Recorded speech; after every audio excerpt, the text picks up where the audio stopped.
Welcome back to the Lazy Budget Travel Tips podcast. I'm your host, Genni Franklin, and today's episode is proof that you don't need a dozen credit cards, elite status, or years of experience to start saving big on travel. I'm joined by Kelsey Graves, a travel-loving mom and content creator who knows how to make family adventures unforgettable and affordable. She writes about the best resorts, restaurants, and destinations for families. And yes, she's all about carving out time for couples trips too. As she would say, because let's be honest, we all need a break from our kids sometimes. We first connected online when she interviewed me on her podcast, Trip Tales, and I shared the details of an amazing trip I took to Spain, business class flights included, booked entirely on points and miles. And during that interview, she told me about her own points and miles journey, and I knew her story would be relatable and fun for my show. So today, she's sharing how one single credit card turned into 5 free flights and opened up a whole new world of travel possibilities for her family. So if you're brand new to points and miles or just looking for that first big win to get excited about, this episode is definitely going to inspire you. So let's get into it. Hey, Kelsey, thanks for being on the show. Thank you so much for having me on your podcast. This is fun to be on the other side. I know. And you were definitely a really big part in me even like developing this podcast. So huge thanks to you for getting on the phone with me for like 30 minutes. I'm proud of you. It's a journey to get a podcast out into the world where people can actually listen to it on their phones. So congratulations. Thank you so much. You were a really big part of that. So, but anyway, so let's get into what got you interested in points and miles and how you got to where we are now. Yeah, well, I feel like I'm going to have to reveal some embarrassing choices I made in the past as I was learning, which we'll get to. But I would say, you know, for the last 12 years, I've been a content creator and it's kind of gone around in different areas. But over the last few years, I've really niched down to travel, family travel, like you said, couples travel. I love to travel. I always have. For far too long, I paid cash for everything. And I kind of just thought that's how it was. I would work hard. My husband and I would work hard and pay for a trip. And we had credit cards, kind of, just like you do as you build credit. But my husband was really big on wanting cash back. He's a finance guy, and he was like, that's the smartest way to do it. Like, you want cash back in your pocket so you can choose what to do with the cash. And I was like, fine, whatever. So we were always getting cash back for years and years and years. Then I got into this travel world, decided I wanted to start a podcast. And so started the Trip Tales podcast about a year ago, which is not a points and miles podcast. It's just a destination podcast. So each week, a real person comes on to share their real trip story, just like you, sharing about your mother-daughter trip to Spain and all the details, how they got there, where they stayed, what they did, what they ate, what they loved, and more importantly, what they didn't love and what they would do differently next time. And in the course of this podcast over the last year, I've had a lot of points and miles girlies like you come on that we've connected through Instagram or we've connected through the podcast world. And I just slowly started kind of hearing things here and there. So then I started listening to other points and miles podcasts and kind of digging in a little deeper. Now, for like all your listeners, I will say I'm still learning, as we all are. It's such a kind of a black hole of a world where you can just deep dive into so many different directions. But I feel like I've started to get my footing and I've started to make better decisions than I did in the past. Although, as everybody says, there's no bad redemption because at least you got a free trip, right? There's no such thing as a bad redemption. Amen. Yeah, so I would say that's kind of my journey. I've learned over the last year in my own travel content creation world, and now I'm starting to reap the benefits and be smarter with my cards and my decisions. And I'm honestly getting organized right now because I wasn't very organized before. Yeah, and I think it's hard to get organized in the beginning too because you don't even know what you're doing. It's not hard to know how to organize. No, now I finally have a spreadsheet, but it's probably pretty basic compared to a lot of points and miles people. But still, I've got the cards I've opened. I've got the cards my husband's opened. Forever, we just shared Mhm. cards. We didn't do player one, player two. I didn't even know those terms until like a year Yep. ago. So now I'm like, okay, we got to get organized. I'm going to have one spreadsheet. You're going to have a different spreadsheet. We're going to refer each other to stuff. And it's working and it's fun. Once it starts working, it's like, oh, this is exciting because we can still pay for some travel, but look, like half the trip is free or the flights for the family of five are free. So it's really changing things for us and giving us money back in our pocket, to do other things in our regular life or to save or to put towards the trip in a different way that we wouldn't have been able to Yeah. otherwise. Yeah. And the thing is, too, is that a lot of people think the way that you think as far as like getting started, like, oh, I'm not doing this the right way, or like, comparing yourself to other points and miles people and stuff like that. And I think that that holds a lot of people back when they want to get into points and miles, especially I think social media does this a lot where people are watching others maybe doing things that they either don't want to do but think that they need to do, or Yes. they're doing things where they wish they could do that. Like, let's say I'm watching someone on Instagram, they're flying first class to the Maldives or something. It's like, well, I would love to do that. I just really don't think there's any way that I could do that for myself. And I just want everyone to know that you have to start small with whatever works for you. And I say this all the time. It's just like making pancakes. You can't get to the good pancakes until you start off with a really crappy looking pancake. That's so true. I've never heard that before and I love it. Yeah, it's like I mean all my pancakes look bad, but And even if it's crappy looking, it still tastes good. exactly. So Yeah. even if you have a crappy redemption, it still was a fun Yes, trip. thank you so much for taking that analogy even deeper than I did. So, like, I'm always making crappy pancakes, but the thing is that, like you said, they all taste great. Anyways, it doesn't matter. But, it's the same with travel. Like, there's no right or wrong way, just the best way that works for you. So, the only way you're going to figure that out is if you just get started. So, I just want to say kudos to you for getting started, even though, you didn't know what you were doing. And now that you've started and you've done things that you may regret now, but which I would say please don't. Like, no regrets, right? Yeah. I don't. I Yeah. don't. Things that you might be saying, well, I could have done it this way, I could have done it that way. But if you hadn't even gone through that experience, then you wouldn't be where you are now to know that you could do it a different way. Correct. So I just, congratulations. And, Thank you. I'm excited to hear more about your redemptions. So let's get into that. Like, what was your first redemption? How did it feel? What did you learn? Okay, so the first redemption I still really do love, but when I was taking notes today, I was like, ouch, I kind of wish I had those points back, but I'll tell the story. So I had heard the Chase Sapphire Preferred was the best card to get started in travel. Previous to that, we had Southwest, and I can get into Southwest separately. And we had earned companion passes, but we didn't even know how we were doing it. It wasn't like we had a plan. It was just like, ah, cool. But so, anyways, after my Southwest cards, I got a Chase Sapphire Preferred. Loved the card, used it all the time, earned my introductory bonus. I don't remember what it was at the time, but it was probably something pretty Mm-hmm. standard. And so I started accumulating points in my Chase travel Mm-hmm. portal or my ultimate Yep. rewards. And so then I was like, ooh, I want to use these for my husband was turning 40. He didn't want to go super far.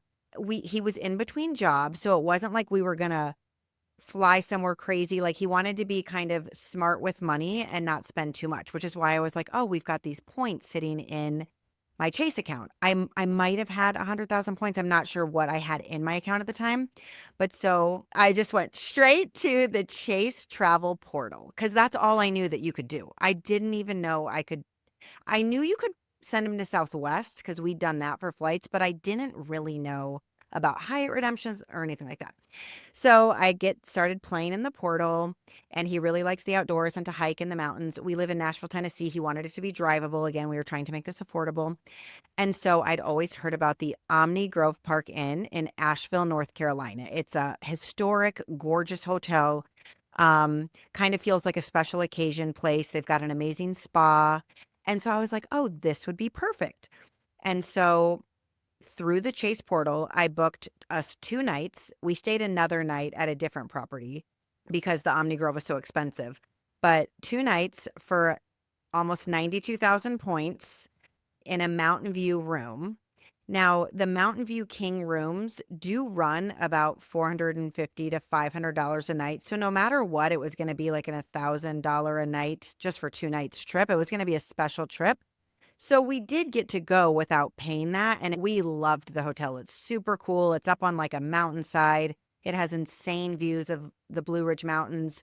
Really cool lobby with like super high stone fireplaces and rocking chairs and like jazz music Gorgeous. playing and a cool bar. It's a really cool hotel. The rooms are a little outdated, but I feel like you get that sometimes with those historic hotels. But the spa, we treated ourselves to spa treatments and that it's like its own place. The spa is like cavernous and it has all these little pools and waterfalls. So it was a super awesome trip. Also, our favorite part was in the basement of this historic hotel. There's like an old piano bar that feels like you're like in the 1920s. It is low ceilings and 2 dueling pianos, and a server comes around. We were drinking espresso martinis. We went to the piano bar both nights because it was so fun. But we spent 92,000 points on that, just those 2 nights in the hotel. But I don't think there's another easy way to redeem Omni. Nope. Other than maybe doing like a Capital One, like a racer thing, which I don't even know how to do that yet, but I feel cool that I just said it. I'm so proud of you. Thank you. I know that I need a Venture X card, I think, because that's what everybody's talking about. So that was my first redemption. And when I look back, I'm like, ooh, I wish I had 100,000 Chase Ultimate Rewards points, because now when I talk about my other redemptions, I'm like, oh, I spent 9,000 here and 15,000 here. But it was a super memorable trip. It was super fun for my husband's 40th birthday. We went hiking in the Blue Ridge Mountains. We felt like spoiled. And I had to like take the first step to even learn how to build Chase points and how that portal works. And sometimes you do use the portal. Every once in a while, there's no other way to get that. And free travel is free travel. And so that was my first redemption. No, I think that that's amazing. That was way better than my first redemption. My first redemption was in the Chase Travel Portal too. And it was just 3 nights at a Marriott in London. We barely spent time in Well, the hey, that hotel. sounds cool too. But yeah, we thought that that redemption was pretty cool as well. 3 free nights in London, I mean, sold.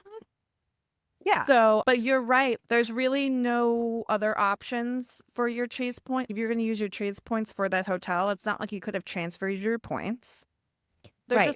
It just depends on how you approach your redemptions. So that's why I say there's really no such thing as a bad redemption, because yeah, you spent 92,000 for 2 nights. So Yeah. a little over 50. If I could have done it again, I probably would have been more creative in choosing the hotel, because I would have known, oh, well, let's start with Hyatts in cool locations in the mountains. And I might have, but that's where I am now. And also, like, I want to stay at cool historic hotels. I don't want to be like handcuffed to Hyatt for the rest of my life. So I am thankful we stayed there, and I would love to go back to that hotel. So I still think it was like a fun first redemption, even though it was a lot of I mean, points. free is free. And honestly, I mean, if you think of Hilton or Marriott, I know that Hilton just went through a recent devaluation, so did Marriott. I mean, for the same caliber property, you probably would have been spending more for 2 nights if you had transferred your points, let's be honest, for the same type of Right. property. So the fact Right. that and that's one of the reasons why I like the portal for some instances, because you're getting a set redemption rate. You know, you don't have like, yeah, it's not going to be 2 cents per point, but sometimes that's not even possible with what you want to do anyways. And with all these devaluations happening, which they're going to happen, that's fine. That's why you want to be strategic about the types of points you earn. That gives you options. So with these devaluations happening, it's very comforting, especially for somebody like us. You know, we're real people. We're trying to take a lazy approach to this. It's very comforting to know I'm going to redeem this in the portal and it's going to be a set redemption rate. But, you know, you do want to look at like, okay, how much is it direct versus in the portal? And then, you know, how many points does it cost and stuff. But honestly, the easiest way to look at whether or not a redemption is worth it, being like, okay, so this is going to cost me $1,000 if I paid in cash, whether direct or booking through the portal. If I use my points, then it's 0. To me, that Right. is 1000% a win, no matter how you look at it. So I want everyone who's listening to this podcast to remember that and just think the whole point is to save money on travel. How you do that and how you can do that, we're not going to judge. We just want to give you the info.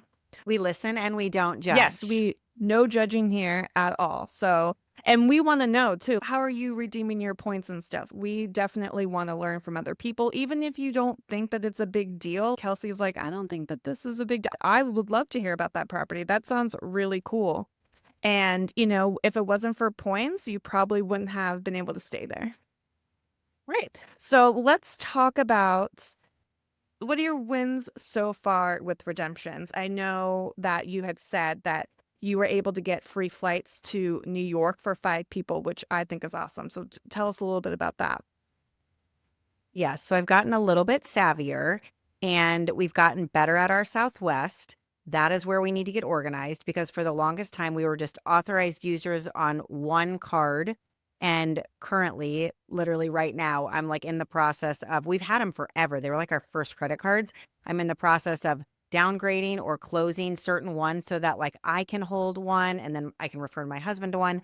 And where we really lucked out this last year was the Southwest Rapids Rewards Performance Business Card. This business card is fabulous. They were running, I believe it was 120K points bonus when I got it. And then I referred my husband to it as well. And we do both run businesses and stuff. So it's really easy for us to get a business card. Now the spend levels are higher, but my husband likes to pay our taxes. Since both of us like kind of run our own companies, we have to pay our own taxes quarterly. And so he will pay our taxes on credit cards. There's an incremental fee, but it outweighs it for us to get all the like, especially when you're bonus working offer on a points. welcome bonus, it can make a lot of sense. Yes. Mm-hmm. So we both had that card. So we had a boatload of Southwest points, and that gets you closer to companion. So we've had 2 companion passes in the past. Currently, we carry 1 companion pass, but that's always tricky to like keep those going and stuff. So the other reason I like the performance business card is it gets you 4 times points on Southwest flights. And we buy a lot of Southwest flights because we're in Nashville. This is a big hub for us. Mm-hmm. So love having the companion, but we need to fly 5 people somewhere. So if we're going to buy a Southwest flight, I'm like, use the performance business card because that one really gets a lot of bang for your buck if you're paying for Southwest. And it gets you 1 free global entry or TSA pre-check, which I just used. I just had my interview. I just got approved. Yes, I'm so excited. global entry is awesome. And you get TSA pre included with global entry. Right. So we're going to Cabo later this summer, and I can't wait to use that global entry when I come back Oh into my the God, United that's States. awesome. Yeah, but so with all the Southwest points that we accumulated and our companion pass, my daughter was turning 13, and I was trying to think of a fun place to go for spring break because her birthday's in March that would kind of couple with her 13th birthday. And we decided on New York City. My kids had never really been to experience New York City. They'd been there for a minute here and there, but we hadn't taken a family trip there. So with all our Southwest points, I was able to buy 4 round trip tickets from BNA to LGA for 21K round trip. Nice. And then the 5th one was a companion pass. Mm-hmm. So that felt super awesome. I still just love getting those emails where you're only paying like the $11 per Mm-hmm. person. So I guess it was $44 for us all 5 to fly round trip from Nashville to New York City and back for my daughter's 13th birthday. We told her on Christmas with like, we printed out boarding passes that said like, it looked like an old school plane ticket and had a Statue of Liberty and like the BNA to LGA. And we were like, you're going to New York City. And it was an envelope to my daughter, but there were 3 tickets in there for her siblings. And they were freaking out. They were so excited. It was such a special trip. Some trips on my podcast, Trip Tales, we also have trip fails when like a trip just doesn't go as planned. But some trips go exactly as planned and are so sweet. And this one, it's almost like in the moment there, I was like too scared to be like, this is awesome because I didn't want to jinx it. But it was like ferry to the Statue of Liberty, ice skating Rockefeller Center, shopping with her in Soho. We went to see the Broadway show 6 with the whole crew, went out to eat before, like all fancy on Broadway, got all dressed up, went to FAO Schwartz. Like we did it all We stayed in Times Square. We didn't use a redemption for the hotel, but I got a really good deal on the hotel. And it just felt like such a win to be like, I just flew my whole family to New York City for basically free, $44. And a few years ago, I would have just bought those tickets, Mhm. and then we would have been out that amount of money. So that was a super fun redemption. Yeah, and the fact that you earn that on expenses you were gonna make anyways. When I tell people about points and miles and stuff and opening credit cards or whatever, they're always like, you must be in credit card debt, or that kind of sounds like a scam. And the thing is that it does sound like a scam, but it's not. And that's what's so crazy about it. And that's why there's so many people out there obsessed with points and miles. I can see how it's obsessive and addictive. And now I always joke that I kind of am trying to like get the whole trip for free. And I'm like, wait, just a few years ago, you were paying cash for these trips. You can spend money on, part of the trip. You don't have to get the whole thing for free. I'm like, Kelsey, calm down. Yeah, and I like how you mentioned the Southwest business credit card too, because it really, when people ask me like what credit cards they could get, like the Chase Sapphire Preferred, I feel like everyone should have that at some point. I've had it twice. I've gotten the bonus twice on it, and it's a great credit card. It's flexible points, but then you also have to think about it. Like for me, I focus on flexible points when I don't really know where I want to go. I just want to make sure I'm always earning, and earning flexible points I know I'm always going to be able to use. But when you have like a specific thing where you're either always flying an airline and you know that it makes the most sense for you, or if it's just something that makes sense in your head, you're like, I'm not really sure about flexible points, do something. So doing a co-branded credit card like that, I think is totally fine. And then, think about where you want to go. Does it make sense to earn those types of points? We want to go to Japan next year. And I have a ton of Chase points, but I was doing some research and I thought, well, I think it makes sense for us to also earn American Airlines because there's really no bank out there that transfers to American Airlines. You can really only earn them by flying American Airlines, using the shopping portal, or through their credit cards. So we've kind of shifted our focus, and you'll see out there a lot where people are like, you always want to earn flexible, like no matter what. And I'm like, no, I think it just depends, right? So I like how you had such a great win with a co-branded credit card that really works for you guys.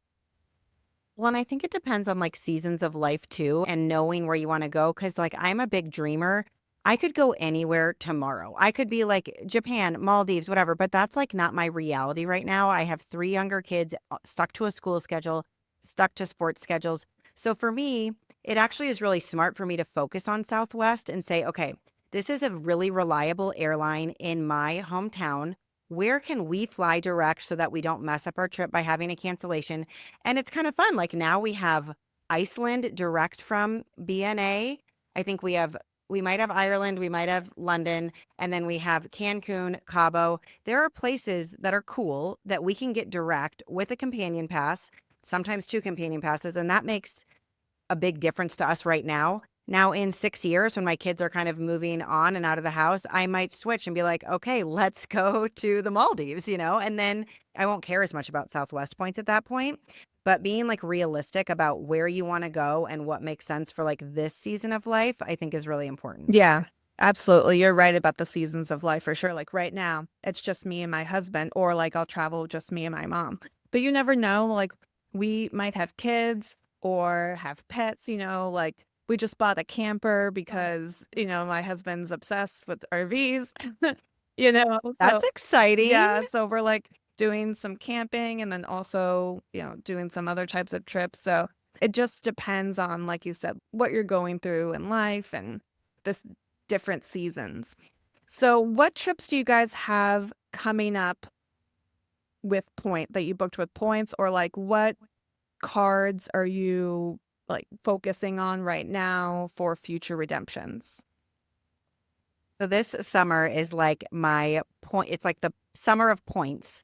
And I'm so excited because it's the first time I really feel like I've kind of conquered this a little and not conquered at all. I mean, there's so much more I could do.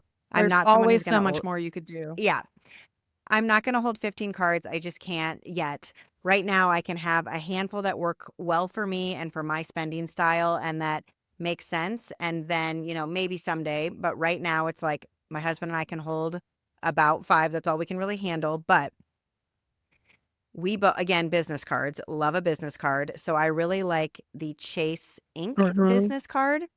Again, I got in. I kind of just, I guess since I'm not obsessed with having so many cards, I can wait until everybody starts posting about, you can't miss this one. Like I just referred my husband to the Chase Sapphire Preferred. He'd never had it. 100K points for that, What round. a great bonus. And oh, it was amazing. I'm like, yes, now I'm getting those points back in our account.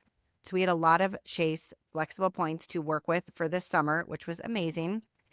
So speaking about realistic trips that you want to take, I wanted to take my kids somewhere really beautiful and cool in a national park. And we have not started doing the national parks yet with them. My youngest is 7, so we were waiting for her to be able to kind of keep up on the hikes and be safe.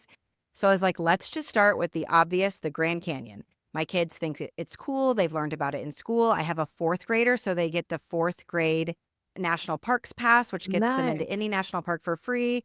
And it's not like it's that expensive to get into national parks, but he thinks it's cool. He gets to like bring it and put it on our dashboard and like we don't have to pay the entry fee. And so we used our Chase points. Out at the Grand Canyon, it's kind of hard to find places to stay. There's not a lot of nice places and there's not a lot of great choices. But there is a Holiday Inn Express right outside the south rim of the Grand Canyon. It's an IHG. And at the time, kind of like it was like the points gods were like, here, Kelsey, they were running a transfer. And I can't remember what it was, but it was like 20 or 25 transfer Oh, bonus right, if you right, right. transferred Chase to IHG. Hmm. And so I transferred points and we're staying there just for one night for 29K points. One room. We're squishing into one room and we're going to visit the Grand Canyon. We're going to go stargazing. We're probably going to hike down it a little bit and just kind of like have a full day at the Grand Canyon. We're renting a car out there through Turo to be able to just like get all the places. Then next, we're going out to Page, Arizona, which is where Horseshoe Bend and Antelope Canyon are. Really cool, like Instagrammable, gorgeous spots that my kids will have fun exploring as well. We're staying at the Hyatt Place, Page, Lake Powell. This is a newer Hyatt Place, one of those ones where the rooms look so new and modern. It's almost like sweet. This doesn't even feel like a Like a select service. Like, yeah. budget-friendly hotel. Yeah. It looks cool. It actually comfortably sleeps 5 in one room. The standard room is 2 queens and a sofa bed. They have a lovely free breakfast at this one that people rave about, a restaurant called The Prickly Pear that has live music on Friday nights. Like, it feels like the people who take care of this hotel just, like, really take care of it well. All the reviews are, like, 5 stars at this Hyatt Place. We booked the standard room for 2 nights, 15K points a night, 30K total. And this part's fun. So I told you I just booked the standard room. At this hotel, it's kind of like a long hotel, and one side faces a grungy parking lot, and the other side faces the desert and the mountains and the gorgeous, like, orange view. And there was more points to book the view rooms. So I just emailed a couple days ago and just said, hi, I'm Kelsey. I'll be out there. I do have this podcast and, I'll definitely be sharing about our trip. If there's any chance that there's a upgrade available to the view rooms, we'd be happy to take that and to be share all about your hotel. Hmm. And within like a few hours, they emailed me back and said, we'd be happy to take care of that upgrade. So now we have a mountain view room. This place has a pool, like almost like a rooftop pool or like partial, like a deck pool that views over all these mountains. Wow. And we are just so excited. It's like kind of in the middle of the desert, but there's cool things to do during the day. And it was 30K points for our family to have a mountain view room with a pool. It's going to be so fun. That's awesome. And going back to sending an email to the hotel, you didn't even need a podcast to be able to do that. I mean, the fact that you have one probably helps, but I mean, other people out there who don't have that, I mean, emailing, it never hurts to ask, especially if you have status. But even if you don't have status, just be like, listen, I'm going to be staying there. I'm so excited. If you have an occasion, like a special occasion, birthday, anniversary, whatever, let them know. Just make sure that they know that you're really excited to stay there. And if there's anything they can do as far as an upgrade, tell them. what you would like. I wouldn't just kind of put it out there like, oh, just let me know if you can do anything for our stay. Like they're going to be like, no. But if you say, oh, like Kelsey said, she was specific. She was like, I would love one of those mountain view rooms. And if they can do it, they will. If they can't, then they'll more than likely be able to say, well, we can't do that, but we can give you a free snacks in your room or free beverages, or we'll make you the guest of the day and give you a credit to eat in the restaurant.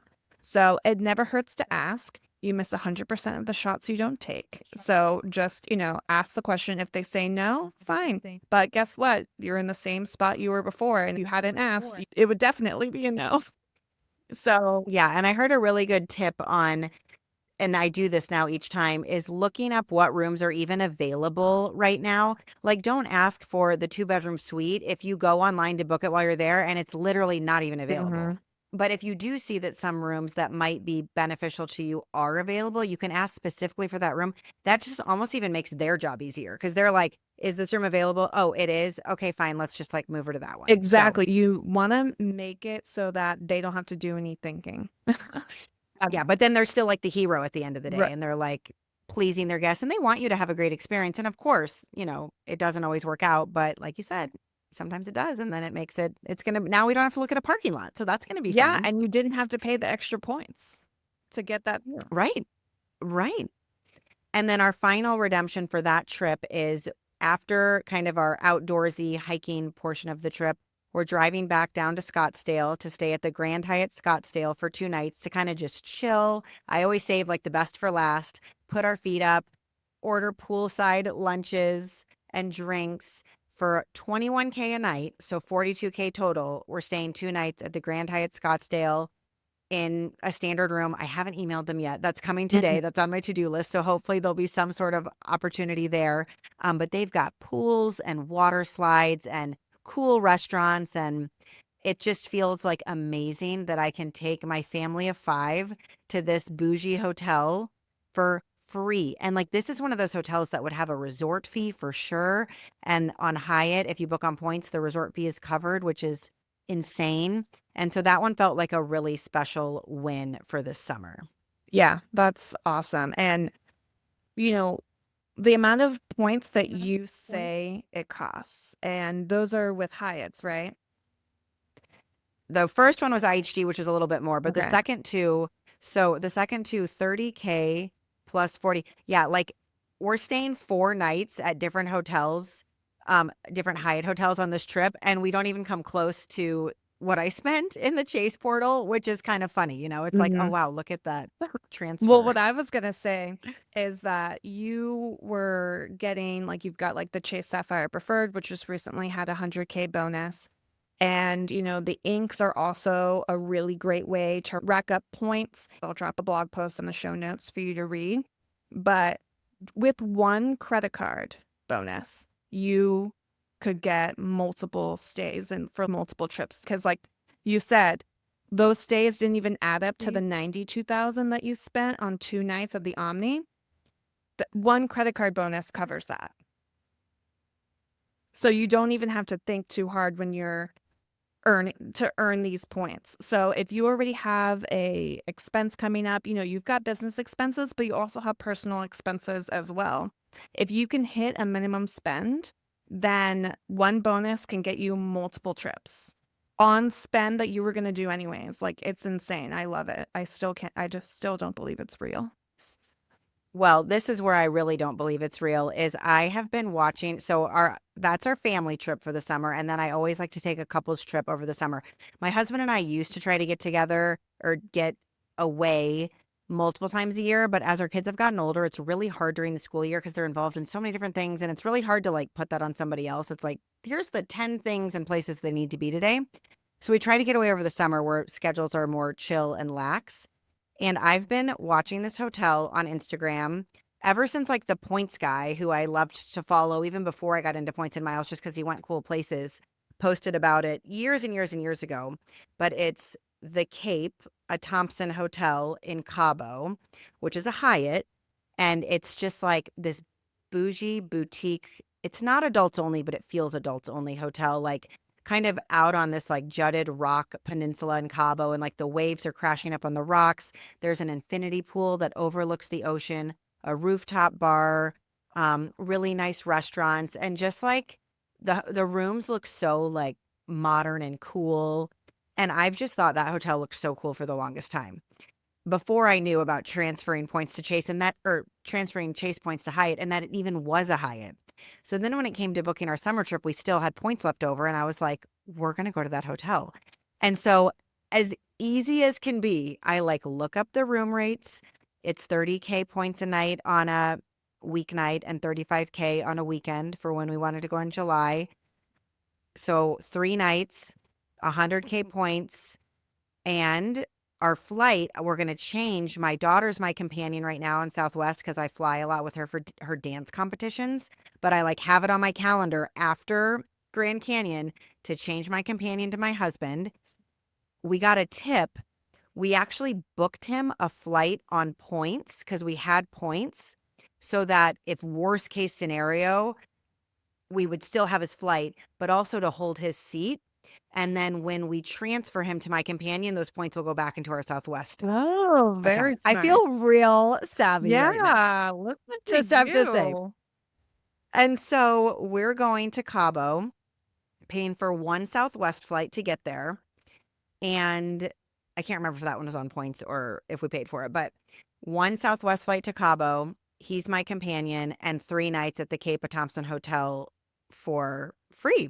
And so we're booking fun dinner reservations, and it almost feels like we haven't even spent money on this trip yet. So it feels like, oh, let's go to like the fancy dinner spot that overlooks where the sun sets. And we booked a snorkel excursion to stop at 2 different places and have like lunch on a boat. And I hope that trip turns into one of those dream trips that's just like, pinch me, I can't believe I'm Oh here. my gosh, I'm sure it will. And that's what's great about points miles. I love to use it to supplement. And then also just think, because, the fact that you're using points on stuff like hotels and flights and you're saving money there, that gives you the opportunity to then spend money on those really cool experiences, like going to a really fun dinner or going on like really cool excursions. Because think about it, what, like a year or so ago, you would have been paying like full price for the hotel and the flight and then thinking, oh man, like, can we go to a really nice dinner? Now you don't have to think about it. Well, and I feel like what we did before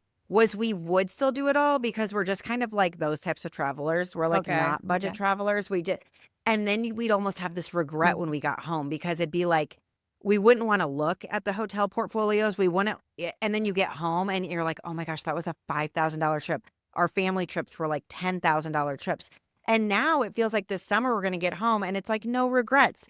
The trip didn't, blow up our bank account. We had an amazing time and we spent a reasonable amount of money, but it's still the same type of trip. We're still kind of like bougie traveling just on points. Yeah, I love it. I love it because travel shouldn't be that thing where you get home and instantly regret your choices. It should be No. something where you get home and you're like, oh my gosh, I want to go back. It was amazing, or I can't wait for the next trip. So, how long has it been that you've been learning about points and miles? Like a year, 2 years? What would you say? I would say like a year actually learning. Before that, I think I thought I was learning, but I wasn't actually learning. So I would say a year where I'm actually learning real tactical strategies. Yeah, like you're getting serious about it for like a year. So what would you Mhm. say for a newbie? What has been confusing or intimidating, and how did you get over that? I think opening cards was intimidating to me. I thought that was bad and maybe bad for my credit score. And I just had this relationship with credit cards that felt like maybe that wasn't smart. And so I think getting over that initial fear and knowing that if you use your credit card correctly and you pay it off and you just do your normal spend, you're not using this to go to the mall to go shopping. You're using this for groceries. You're using this for all your regular spend. That opening a card shouldn't be scary. It's actually kind of exciting now to see if you're going to get approved. But I would say just getting over that hurdle of stop overthinking it. Stop thinking, should I, should I? No, you absolutely should, especially if you haven't opened a ton of cards in the past. Open up one of those ones like the Chase Sapphire Preferred that everybody's recommending, because it's the only way to get started. And once you get over that hurdle and kind of get into your portal and start seeing your points accumulating, that's like the first step. And then you can kind of take the next step, which would be transferring those to Hyatt. Yes, if you have Chase points, transferring to Hyatt is definitely a huge win if that's something that you want to do. And then also feel like, if I could add, I would also say don't feel like you are alone in this either. Like, I have a Facebook group community called Lazy Budget Travel Tips. So if you want to go in there and just say, look, I don't know how to get started. And, this is my situation, and people can chime in, I can chime in and, give you some advice. Just know that you're not alone, because I feel like for me, when I first started, I was, reading the points guide, I was getting into the Facebook groups, but it seemed like super intimidating.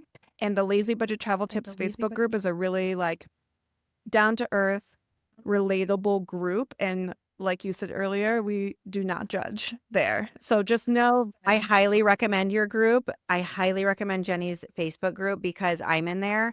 And some of the other ones where you'll learn a lot, but people are real judgy. Like if you ask a stupid question, people are like, they like do the ha ha face and they're like, they just kind of make fun of people who don't know what they're doing, or they're like, have you taken this course yet? You have to take this course before you're allowed to ask a question. Oh And my so God, I know. I recommend your Facebook group. And I also think, in terms of the intimidating thing, remembering that this can be simple travel that you're going to do anyways. Like, I want to take my kids to the Grand Canyon. The other thing that's intimidating about the world and some of these other Instagram pages or Facebook groups is that you feel like you have to fly first class to the Maldives or you're not doing it right. And that's not reality for most people. So just baby steps, doing a fun trip that you would do anyways is a great place to like get over that intimidation factor. Yeah. Okay. Let's do rapid fire. Are you ready? I'm ready. I'm excited. Okay. So points or cash back? Obviously points, because my husband and I were in the cashback world and it wasn't really doing much for us. Cashback has there's a time and place for cashback, but most of the time we're earning points too. What would be your dream redemption? This one is so hard for me because I could literally go anywhere. But aside from the obvious, like overwater bungalow situation where you have a water slide into the ocean in like the Maldives or Bali, like that's on my list at some point, but that's not happening for a while. Right now, my dream redemption that I'm dreaming about and trying to figure out how to do is for next summer, flying my husband and I could even do economy if I want to save some points. I'm not lying. Somewhere in Italy, maybe like to Milan, and doing like Tuscany or like Como and like taking high-speed trains between the two and just doing like a lovely trip to Italy where we like eat and drink wine and relax by some beautiful water. That's kind of my dream redemption right now. And I feel like I can do it. I just haven't done it yet. Oh my God, I love that vibe so much. Yeah, I love that's it. my dream right now. Okay. Next card you want to apply for? I feel like it has to be a Capital One card. And I'm not sure if it's the Venture X or the other one that everyone talks about. But so far, I have my like faves are the Chase Sapphire Preferred, my Southwest bundle of cards, and then my Amex Gold, because I spend so much money on groceries and dining for a family of 5. But in every podcast I listen to, everyone's dropping their Capital One verbiage and the erasing stuff and the erasing the rental cars. And I'm like, that somewhere in there is my next card. Okay. My comment on that would be, yes, the Capital Venture X has been hot for a while, and the Capital One Venture, they've both been pretty hot. And the reimbursing yourself or the purchase eraser is a really great perk.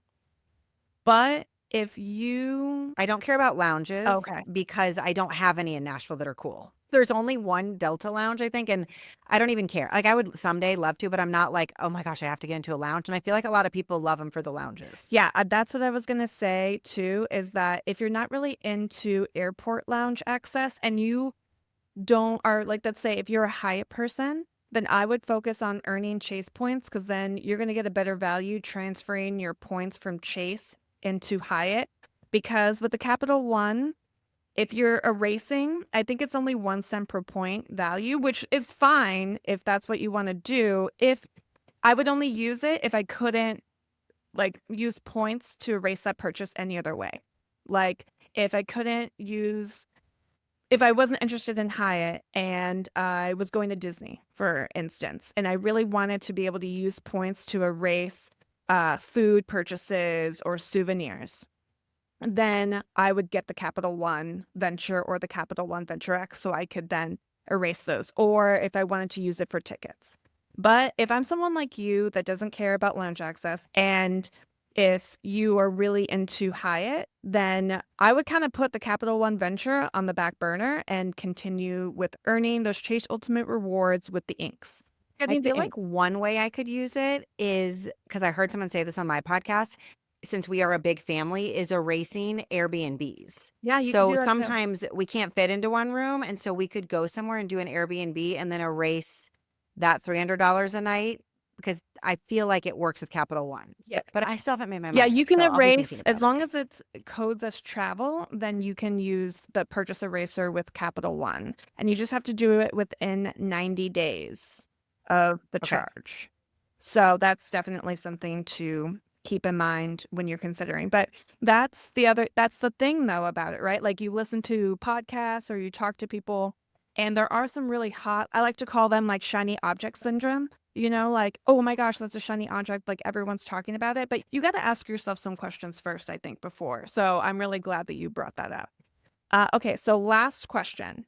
What is the most annoying thing about learning points miles? The most annoying thing for me as a dreamer is that it opens the world up and then I can't make a decision because I'm like, I want to go everywhere. I like literally every day. I'm like, oh my gosh, California, Milan. And my husband's like, oh my gosh. So I feel like it's a good thing, but it's hard for me to like figure out. It used to be obvious where we could go and what we could afford. And now it feels like The world's your oyster. sometimes have, yeah, decision analysis paralysis. Like I'm like, Yes. I'm overthinking this. Other than that, it's just that it's so detailed. And I just figured out the Amex Gold Resi thing. Hmm. And I was like, this is awesome. I get $50 off my lunch, or my Hmm. dinner. But just, it's like every day I'm learning something new, which is fun and exciting. But also you're like, oh, I missed out on that last time. So Yeah, no there's just FOMO. so much to learn, but baby Yeah, steps. the no FOMO allowed here.